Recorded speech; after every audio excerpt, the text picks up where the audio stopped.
Hello everyone, সবাই কেমন আছো? আশা করি সবাই খুব ভালো আছো। আমরাও ভালো আছি। তো নিয়ে আসলাম আজকে কাতলা মাছ কালো জিরে ফোড়ন দিয়ে ঝোল।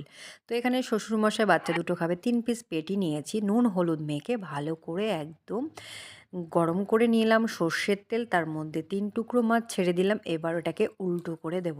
এবার উল্টিয়ে হালকা করে ভেজে নেব, একদম জ্যান্ত মাছ আজকেই নিয়ে আসলাম। তার মধ্যে মাছগুলোকে ভালো করে তুলে নিয়ে এবার আলু একটা কেটে নিয়েছি ৪ টুকরো করে ফালা করে। তো এবার আলুগুলোকে হালকা করে ফ্রাই করে নেব। আলুগুলোকে ফ্রাই করে তার মধ্যে ওলটপালট করে দিয়ে একটুখানি জায়গা করে ওই কালো জিরে ফোড়ন দিয়ে দিলাম, আর ২ টো কাঁচা লঙ্কা গোটা দিয়ে দিলাম। কারণ বাচ্চা দুটো খাবে। একটুখানি হলুদ গুঁড়ো, নেড়েচেড়ে জল ঢেলে দিয়ে দিলাম একদম ঝোলের।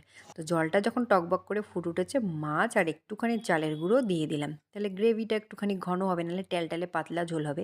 তো নামিয়ে নিলাম এখানে শ্বশুরমশাইয়ের জন্য ঝোলটা আগে। তো বন্ধুরা, কেমন হয়েছে অবশ্যই জানাবে কিন্তু কমেন্ট করে। আমার কাতলা কালি